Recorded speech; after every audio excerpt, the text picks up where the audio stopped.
नमस्कार दोस्तों, स्वागत है आपका हमारे YouTube चैनल GSYVS में। दोस्तों, हम लोग गरुड़ बैच यूपी लेखपाल की तैयारी करा रहे हैं। इसमें हम लोग सामान्य ज्ञान क्लास 10 की बात करेंगे। ये आपकी 10वीं क्लास है। ज़्यादा समय खराब ना करते हुए चलिए शुरू करते हैं आज का पहला प्रश्न। पहला प्रश्न, पहला जैन तीर्थकार कौन थे? तो पहला जैन तीर्थकार कौन थे? तो दोस्तों ये थे आपके ऋषभदेव। ऑप्शन बी इसका सही उत्तर हो जाएगा। ऑप्शन बी इसका सही उत्तर। और दोस्तों, जैन ग्रंथों के अनुसार 24 तीर्थंकरों की परंपरा है और महावीर स्वामी 24वें तीर्थकर थे और उन्हें जैन धर्म का वास्तविक संस्थापक माना जाता है। और पाश्चर्यनाथ जैन धर्म के 23वें तीर्थकार थे। नेक्स्ट, दूसरा प्रश्न, उत्तर प्रदेश विधानसभा के अध्यक्ष कौन हैं? तो उत्तर प्रदेश विधानसभा के अध्यक्ष हैं दोस्तों हृदय नारायण दीक्षित। ऑप्शन बी इसका सही उत्तर हो जाएगा। हृदय नारायण दीक्षित जो कि उत्तर प्रदेश विधानसभा के अध्यक्ष हैं और इन्होंने माता प्रसाद पांडे को उत्तर प्रदेश विधानसभा के स्पीकर के रूप में प्रतिस्थापित किया। वह वर्तमान में उन्नाव जिले के भगवंत नगर विधानसभा क्षेत्र का प्रतिनिधित्व करने वाले 9वीं, 10वीं, 11वीं, 12वीं और 17वीं विधानसभा के सदस्य थे। वह विभिन्न समाचार पत्रों और पत्रिकाओं के अनुभवी लेखक और स्तंभकार हैं। बात करेंगे दोस्तों उत्तर प्रदेश की, तो उत्तर प्रदेश के मुख्यमंत्री हैं योगी आदित्यनाथ। उप मुख्यमंत्री हैं केशव प्रसाद मौर्य और दूसरे दूसरे दूसरे उप मुख्यमंत्री हैं दोस्तों यहाँ पे उत्तर प्रदेश में दो उप मुख्यमंत्री हैं। पहले हैं केशव प्रसाद मौर्य, दूसरे हैं दिनेश शर्मा। तथा उत्तर प्रदेश की राज्यपाल हैं आपकी आनंदीबेन पटेल। राजधानी है लखनऊ। और उत्तर प्रदेश के दोस्तों नृत्य याद रख लीजिएगा, चरकुला, ख्याल, रासलीला, नौटंकी आदि। नेक्स्ट, तीसरा प्रश्न, स्पेन कर टैक्स किस प्रकार का कर है? तो दोस्तों स्पेन कर टैक्स जो कि मुद्रा लेन देन कर है। ऑप्शन सी इसका सही उत्तर हो जाएगा। दोस्तों याद रखिए, ऐसे ही प्रश्न आपके परीक्षा में पूछे जाएंगे यूपी लेखपाल के प्रश्नों में। स्पेन कर एक प्रकार का मुद्रा लेन देन कर है और इसका उपयोग मुख्य रूप से विनिमय दर की अस्थिरता को नियंत्रित करने के लिए किया जाता है। और पॉल बर्नर्ड स्पेन ने स्पेन कर दिया था और पॉल बर्नर्ड ने 1995 में स्पेन कर के विचार का प्रस्ताव रखा था। तथा एक मुद्रा लेन देन कर के लिए प्रारंभिक विचार जेम्स टॉबिन ने वर्ष 1972 में दिया था। ये सब आपके लिए ज़्यादा इंपॉर्टेंट नहीं, लेकिन ये जरूर याद रखिएगा कि पॉल बर्नर्ड ने स्पेन कर दिया था, इतना याद रख लीजिएगा। बाकी सब आपके लिए इतना नहीं इंपॉर्टेंट है। नेक्स्ट, चौथा प्रश्न, भारतीय हॉकी टीम के गोलकीपर देवेश सिंह चौहान उत्तर प्रदेश के किस जिले से हैं? तो देवेश सिंह चौहान जो कि उत्तर प्रदेश ग्राम सिलायता इटावा से हैं। ऑप्शन सी इसका सही उत्तर हो जाएगा। ग्राम सिलायता इटावा जिले से हैं ये, और भारत के एक फील्ड हॉकी गोलकीपर हैं जिन्होंने 2000 के शुरुआत में पुरुष राष्ट्रीय टीम के लिए अंतर्राष्ट्रीय पदार्पण किया था। याद रखिएगा, इंपॉर्टेंट दोस्तों, जितने भी उत्तर प्रदेश के प्रश्न बने और जो भी लोग उत्तर प्रदेश से ऊंचे पद पे या मतलब अच्छे खेल जगत से, उद्योग जगत से या किसी अभिनेता कोई भी हों, लेखक हों, उनको जरूर याद रखिएगा। इंपॉर्टेंट है क्योंकि आपसे पूछ सकता है कि उत्तर प्रदेश से कौन कौन है। नेक्स्ट, पांचवा प्रश्न, निम्नलिखित में से कौन तबला वादक नहीं है?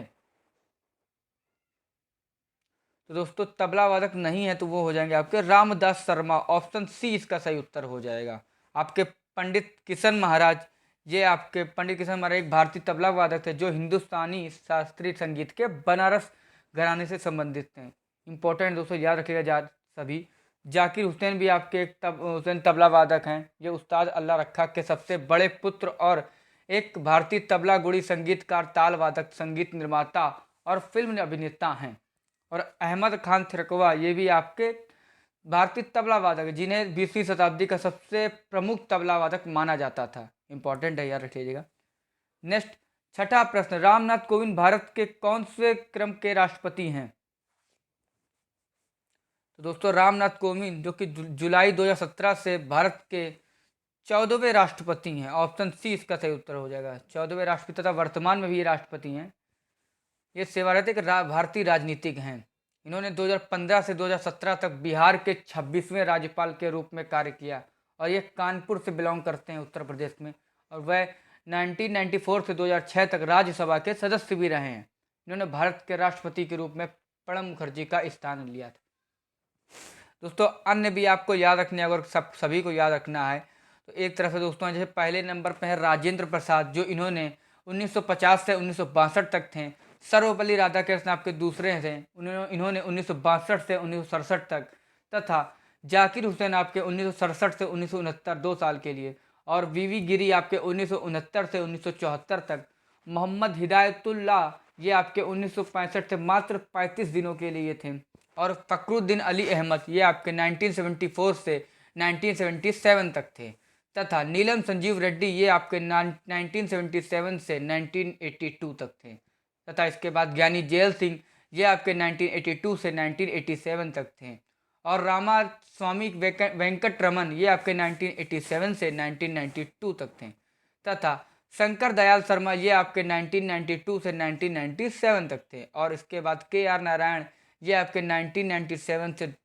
2002 तक थे, और इसके बाद अबुल पाकिर जैनुब्लुद्दीन अब्दुल कलाम यानी APJ अब्दुल कलाम इनको बोल सकते हैं, इनका पूरा नाम है अबुल पाकिर जैनुब्लुद्दीन अब्दुल कलाम APJ, ये आपके 2002 से 2007 तक थे, और इसके बाद आपकी 13वें क्रम की 14वें क्या कहते हैं 12वें क्रम की थी आपकी प्रतिभा देवी सिंह पाटिल, ये आपकी 2007 से 2012 तक थी दोस्तों, कभी कभी मिस्टेक हो जाती है इसका। इसके बाद आपके थे प्रणब कुमार मुखर्जी, ये आपके 13वें क्रम के थे, ये 2012 से 2017 तक थे, और इसके बाद आपके रामनाथ कोविंद ये आपके 14वें क्रम के राष्ट्रपति हैं। नेक्स्ट 7वां प्रश्न, निम्नलिखित में से कौन नेटल इंडियन कांग्रेस का संस्थापक था?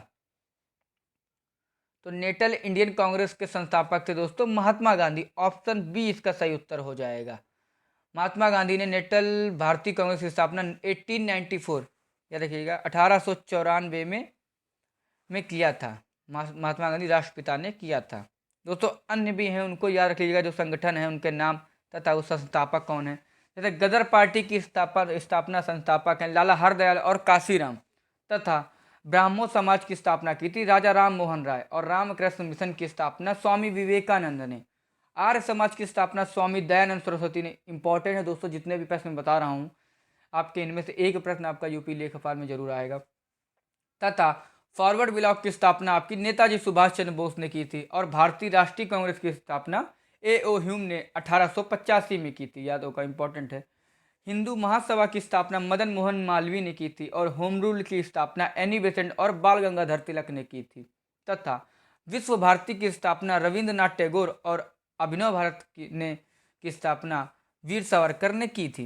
इंपॉर्टेंट दोस्तों, सभी याद कर लीजिएगा। नेक्स्ट 8वां प्रश्न, राजगृह की सप्तपड़ी गुफा में कौन सी बौद्ध परिषद में आयोजित की गई थी? तो दोस्तों पहली बौद्ध परिषद राजगृह की सप्तपड़ी गुफा में आयोजित की थी, ऑप्शन डी इसका सही उत्तर हो जाएगा। अजात शत्रु ने पहले बौद्ध परिषद का संरक्षण किया, और बुद्ध की मृत्यु उनके शासनकाल के दौरान हुई थी, याद रखिएगा दोस्तों, इंपॉर्टेंट है। दोस्तों इसी में आप सभी को याद रखना, पहली दोस्तों हुई थी 483 ईसा पूर्व में राजगृह में महाकश्यप के अध्यक्षता में, और दूसरी हुई तो 383 ईसा पूर्व में, ये आपकी हुई थी वैशाली स्थान पर, तथा इसकी अध्यक्षता की थी सबकामी ने, और तीसरी आपकी थी 250 ईसा पूर्व में, ये आपकी पाटलिपुत्र में हुई थी, और इसकी अध्यक्षता की थी मोगली पुत्र तिस ने, और चौथी हुई थी 72वीं ईसा पूर्व ईस्वी में, ये स्थान हुई थी कुंडल वन में, और इसकी अध्यक्षता की थी वसुमित्र ने। नेक्स्ट 9वां प्रश्न, निम्नलिखित में से कौन सा क्षेत्र सबसे अधिक क्षेत्रफल वाला जिला है? तो दोस्तों क्षेत्र सबसे अधिक क्षेत्रफल वाला जिला है आपका लखीमपुर खीरी, ऑप्शन डी इसका सही उत्तर हो जाएगा। लखीमपुर खीरी इन जिलों में सबसे अधिक क्षेत्रफल वाला जिला है, तथा लखीमपुर खीरी ये सभी जितने ये चारों ही जिले उत्तर प्रदेश के हैं, और ये उत्तर प्रदेश में लखीमपुर खीरी उत्तर प्रदेश में भारत का सबसे बड़ा जिला है जो नेपाल की सीमा पर है, और इसकी प्रशासनिक राजधानी लखीमपुर शहर है। लखीमपुर खीरी दोस्तों जिला इसका लखनऊ मंडल का एक हिस्सा है, जिसका कुल क्षेत्रफल 7680 वर्ग किलोमीटर है। नेक्स्ट 10वां प्रश्न, इलाहाबाद उच्च न्यायालय के वर्तमान मुख्य न्यायाधीश कौन हैं? दोस्तों इंपॉर्टेंट प्रश्न है, बहुत ही याद रख लीजिएगा। इलाहाबाद उच्च न्यायालय के वर्तमान मुख्य न्यायाधीश हैं दोस्तों राजेश बिंदल, ऑप्शन बी इसका सही उत्तर हो जाएगा। राजेश बिंदल इलाहाबाद उच्च न्यायालय के वर्तमान मुख्य न्यायाधीश हैं, तथा संजय यादव की जगह इंपॉर्टेंट दोस्तों ये है, संजय यादव की जगह राजेश बिंदल ने इलाहाबाद उच्च न्यायालय के मुख्य न्यायाधीश के रूप में शपथ ली, और संजय यादव एक पूर्व न्यायाधीश और मध्य प्रदेश उच्च न्यायालय के कार्यवाहक मुख्य न्यायाधीश भी हैं। अब बात करेंगे दोस्तों इलाहाबाद उच्च न्यायालय की, तो इसकी स्थापना दोस्तों 17 मार्च 1866 में हुई थी, याद रख लीजिएगा 1866 में हुई थी, जिससे ये भारत में स्थापित होने वाले सबसे पुराने उच्च न्यायालयों में से एक बन गया। और इलाहाबाद उच्च न्यायालय में दोस्तों कुल 160 न्यायाधीश हैं, जो भारत में सबसे अधिक है, होने भी चाहिए, क्योंकि सब उत्तर प्रदेश में दोस्तों सबसे अधिक जनसंख्या है 20 करोड़ के आसपास, तो यहाँ पे दोस्तों केस भी बहुत हैं। और सीटें भी दोस्तों लोकसभा की सबसे अधिक सीटें यहाँ पे उत्तर प्रदेश में ही हैं आपकी 80 सीटें, और राज्यसभा की सीटें 31 हैं, और विधानसभा की दोस्तों 403 हैं। नेक्स्ट 11वां प्रश्न, राज्य सरकार के मंत्रियों को किसके द्वारा पद की शपथ दिलाई जाती है? तो जैसे दोस्तों केंद्र सरकार के मंत्रियों को राष्ट्रपति द्वारा पद की शपथ दिलाई जाती है, वैसे ही राज्य सरकार के मंत्रियों को राज्यपाल की द्वारा शपथ दिलाई जाती है। ऑप्शन सी इसका सही उत्तर हो जाएगा। अब मंत्रिपरिषद सामूहिक रूप से राज्य की विधानसभा के प्रति उत्तरदायी होता है, और इससे पहले कि कोई मंत्री अपने कार्यालय में प्रवेश करे, राज्यपाल तीसरी अनुसूची में इस उद्देश्य के लिए निर्धारित प्रपत्रों के अनुसार पद और गोपनीयता की शपथ दिलाएगा। नेक्स्ट 12वां प्रश्न, वन अनुसंधान संस्थान कहाँ स्थित है? दोस्तों वन अनुसंधान संस्थान स्थित है आपका देहरादून उत्तराखंड में। ऑप्शन बी इसका सही उत्तर हो जाएगा। देहरादून में स्थित वन अनुसंधान संस्थान है। इसकी स्थापना दोस्तों हुई थी 1906 में हुई थी। 1906 में इसकी स्थापना हुई थी। इंपीरियल फॉरेस्ट रिसर्च इंस्टीट्यूट के रूप में हुई थी इसकी स्थापना, और यह पर्यावरण और वन मंत्रालय के अधीन में आता है। और दोस्तों भारतीय वन्य जीव संस्थान भी देहरादून में स्थित है, और भारतीय वन प्रबंधन संस्थान यह आपका भोपाल में स्थित है। दोस्तों याद रखिएगा, इंपॉर्टेंट है, भारतीय वन प्रबंधन संस्थान भोपाल में। दोस्तों आपको एग्जामिनर कन्फ्यूजन के लिए दोनों ही ऑप्शन दे देगा, भारतीय वन्य जीव संस्थान तथा भारतीय वन प्रबंधन संस्थान या वन अनुसंधान संस्थान, दो से याद रखिएगा। नेक्स्ट 13वां प्रश्न, स्वतंत्रता के बाद के पहले मंत्रिमंडल में कानून मंत्री कौन थे? तो दोस्तों स्वतंत्रता के बाद के पहले मंत्रिमंडल में कानून मंत्री थे आपके doctor Baba Saheb Ambedkar. Option D इसका सही उत्तर है। बी आर अम्बेडकर भारत के प्रथम कानून मंत्री थे। डॉक्टर अम्बेडकर ने 3 अगस्त 1947 से 27 अगस्त 1951 तक कानून मंत्री के रूप में कार्य किया, और डॉक्टर अम्बेडकर को 29 अगस्त 1947 को संविधान मसौदा समिति के अध्यक्ष के रूप में नियुक्त किया गया था। याद रखिएगा, इंपॉर्टेंट प्रश्न है। नेक्स्ट 14वां प्रश्न, भारतीय संविधान के अनुच्छेद में राष्ट्रपति शासन का उल्लेख किया गया है। तो दोस्तों राष्ट्रपति शासन का उल्लेख किया गया है आपका 356 में। ऑप्शन बी इसका सही उत्तर हो जाएगा। भारतीय संविधान के अनुच्छेद 356 में राष्ट्रपति शासन का उल्लेख है। और दोस्तों आपका 345 हो जाएगा आपका किसी राज्य की राजभाषा या भाषाओं के लिए अनुच्छेद 345 है। और 376 आपका है उच्च न्यायालय के मुख्य न्यायाधीश की नियुक्ति के लिए शर्तें हैं दोस्तों इसमें। तथा 252 में आपका है संसद की 2 या 2 से अधिक राज्यों के विधान की शक्ति। ये आपका 252 में इंपॉर्टेंट है दोस्तों, सभी जो मैं करा रहा हूँ परीक्षा के लिए। नेक्स्ट 15वां प्रश्न, उत्तर प्रदेश 2019 की भारतीय वन स्थिति रिपोर्ट के अनुसार 2017 ISFR की रिपोर्ट की तुलना में अत्यधिक घने वन क्षेत्र में कितनी वृद्धि हुई है? तो दोस्तों बहुत घने वन क्षेत्र में वृद्धि 0% है, ना के बराबर, मतलब बिल्कुल नहीं है, तो 0% इसका सही उत्तर हो जाएगा। तथा मध्यम घने वन क्षेत्र में दोस्तों वृद्धि 11 वर्ग किलोमीटर है, और खुले वन क्षेत्र में वृद्धि 116 वर्ग किलोमीटर में है। ये इसका सही उत्तर हो जाएगा। दोस्तों सब अधिकतम वन जिले जो क्षेत्र में सबसे अधिकतम वन क्षेत्र वाले 5 जिले जो घटते क्रम में है, याद रख लीजिएगा, सोनभद्र है, इसके बाद खीरी है, लखीमपुर खीरी, मिर्जापुर, पीलीभीत और चित्रकूट, ये आपका उत्तर प्रदेश में घटते क्रम में है आपका। नेक्स्ट 16वां प्रश्न, संपर्क लेंस का आविष्कार किसने किया? तो दोस्तों संपर्क लेंस का आविष्कार किया था एडोल्फ गेस्टन यूजेन फिक ने। ऑप्शन बी इसका सही उत्तर हो जाएगा। दोस्तों मैं ज़्यादा मतलब कम से कम समय में ज़्यादा क्वेश्चन आपको कराना चाहता हूँ, जिससे आपका भी समय व्यर्थ ना हो, क्योंकि मैं मानता हूँ कि विद्यार्थी जीवन में बहुत ही समय का बहुत ही महत्व है। मैं ज़्यादा मतलब फर्जी की बकवास करके आपका समय नहीं खाना चाहता हूँ, इसलिए 10 से 15 मिनट का वीडियो में, आपका 15-16 मिनट की वीडियो में आपको 25 से 26 क्वेश्चन आपको पूरे हर बार मतलब आपको करा दिए जाएंगे। तो एडोल्फ गैस्टन यूजेन फिक का एक जर्मन नेत्र रोग विशेषज्ञ हैं जिन्होंने संपर्क लेंस का आविष्कार किया था। वह German anatomy professor Franz Ludwig Fick का बेटे थे। नेक्स्ट 17वां प्रश्न, एशियाई जंगली गधा कहाँ किसमें पाया जाता है? तो दोस्तों एशियाई जंगली गधा जो कि कच्छ के रण में पाया था, ऑप्शन ए इसका सही उत्तर हो जाएगा। एशियाई जंगली गधा कच्छ के रण में पाया जाता है, और कच्छ का रण भारत में ज़्यादातर गुजरात में और सिंध पाकिस्तान के कुछ हिस्सों में स्थित है, और कच्छ के रण के शुष्क क्षेत्र जंगली गधे का निवास स्थान है तथा कच्छ का रण प्रवासी पक्षियों के लिए लोकप्रिय है, और सर्दियों के दौरान पक्षी जैसे साइबेरियन क्रेन बड़ी संख्या में कच्छ के रण में आ जाते हैं, और लुड़ी, फुकी, भारू और नारा जैसी नदियां कच्छ के रण में बहती हैं। और दोस्तों कच्छ के रण के लिए घर हैं आपके चिंकारा, गजेला बेनेटिट जिसको बोलते हैं, और नील गाय और ब्लैक बक। नेक्स्ट 18वां प्रश्न, रामभर स्तूप कहाँ स्थित है? तो दोस्तों रामभर स्तूप जो कि उत्तर प्रदेश में कुशीनगर में स्थित है, ऑप्शन सी इसका सही उत्तर हो जाएगा।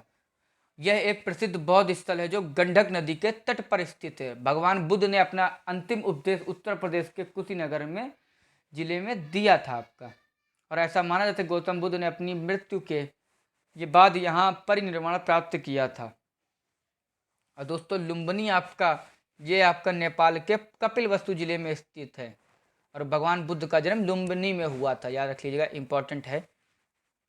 नेक्स्ट 19वां प्रश्न, भारत की किस नदी को वृद्ध गंगा के कहा जाता है? दोस्तों वृद्ध गंगा कहा जाता है गोदावरी नदी को, ऑप्शन बी इसका सही उत्तर हो जाएगा। गोदावरी प्रायद्वीपीय भारत की सबसे बड़ी नदी है, इसलिए इसे वृद्ध गंगा नाम दिया गया है। और दोस्तों गंगा के बाद गोदावरी भारत की दूसरी सबसे लंबी नदी है, इंपॉर्टेंट है दोस्तों, प्रश्न याद रख लीजिएगा। गंगा के बाद गोदावरी भारत की दूसरी सबसे लंबी नदी है। बहुत से लोग दोस्तों कृष्णा नदी लगा देते हैं या कावेरी नदी लगा देते हैं, याद रखिए गोदावरी नदी भारत की दूसरी सबसे लंबी नदी है गंगा के बाद। इसका स्रोत महाराष्ट्र के त्र्यंबकेश्वर में है, और यह महाराष्ट्र, तेलंगाना, आंध्र प्रदेश, छत्तीसगढ़ और उड़ीसा राज्यों में से बहते हुए 1465 किलोमीटर पूर्व में बहती है, अतः इसका सही उत्तर हो जाएगा बी। और आपका कृष्णा नदी याद रख लीजिएगा दोस्तों, ये आपका प्रायद्वीप की दूसरी सबसे बड़ी पूर्व बहने वाली नदी है, और इसका विस्तार आंध्र प्रदेश, महाराष्ट्र और कर्नाटक में है। अब बात करें दोस्तों नर्मदा नदी की, तो ये आपकी नर्मदा नदी अमरकंटक से निकलती है। इस नदी को मध्य प्रदेश और गुजरात की जीवन रेखा भी कहा जाता है। आपसे पूछ सकता है कि मध्य प्रदेश और गुजरात की जीवन रेखा किस नदी को कहा जाता है? तो दोस्तों नर्मदा नदी को कहा जाता है, ऑप्शन आप नर्मदा नदी लगाएंगे वहाँ पर। और नदी पूर्व से पश्चिम की ओर बहती है ये नदी, और अरब सागर में मिलती है। तथा कावेरी नदी की बात करें दोस्तों, तो यह कावेरी नदी कर्नाटक के कोडागु जिले की ब्रह्मगिरी पहाड़ियों से उदय होती है, ये इंपॉर्टेंट है दोस्तों। नेक्स्ट 20वां प्रश्न, गबन पुस्तक किसके द्वारा लिखी गई थी?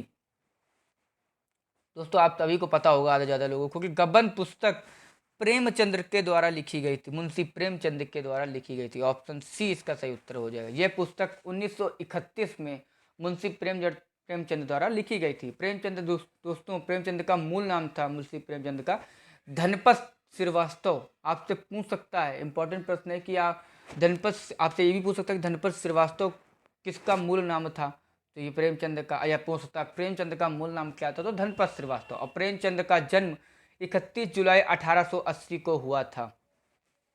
दोस्तों इनके प्रतिष्ठित उपन्यासों में याद रखिएगा गोदाम, कर्मभूमि, गबन, मानस सरोवर, ईदगाह, ये इत्यादि ये इनकी उपन्यास थे। तथा दोस्तों अन्य लेखक है जिनकी पुस्तक है आपकी मैथिली शरण गुप्त की दोस्तों पुस्तक थी यशोधरा, मनुष्यता और किरणों का खेल।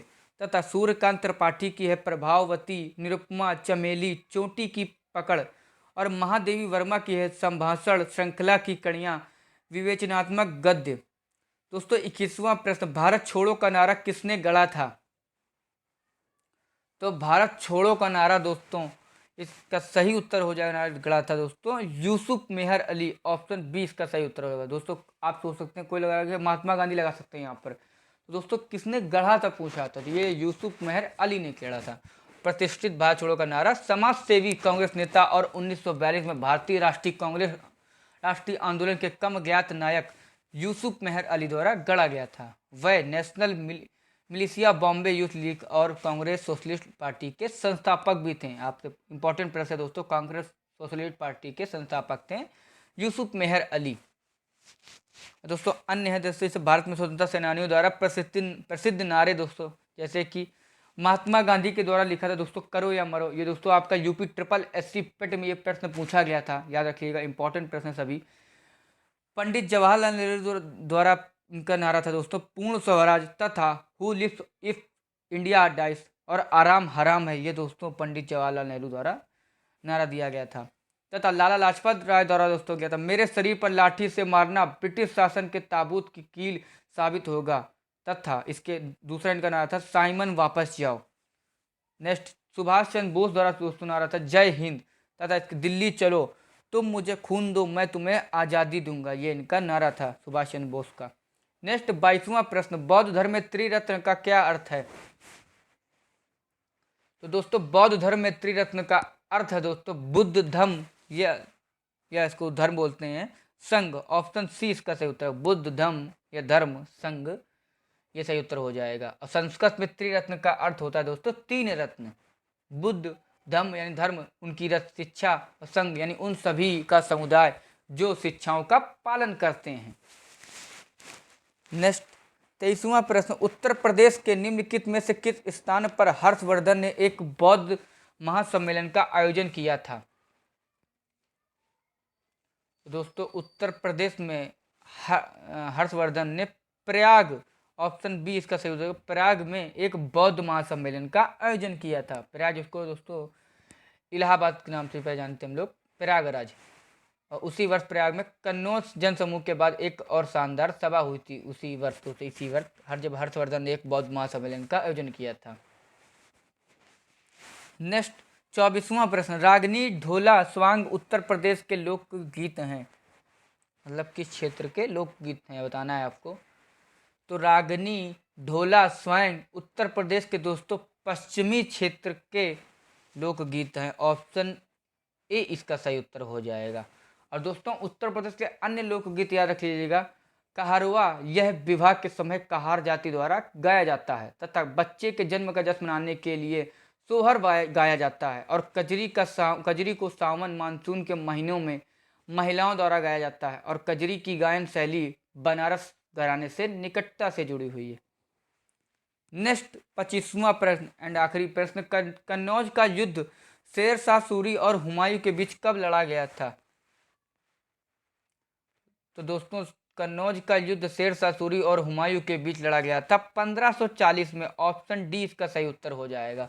1540 ईस्वी में कन्नौज बिलग्राम के युद्ध में हुमायूं को शेर शाह ने हराया था। इंपॉर्टेंट है दोस्तों, और उसे भागना पड़ा था। वह शाह हुसैन अरगुना के शासनकाल के दौरान सिंध में भटक गया और फिर ईरानी अदालत में पहुंच गया था।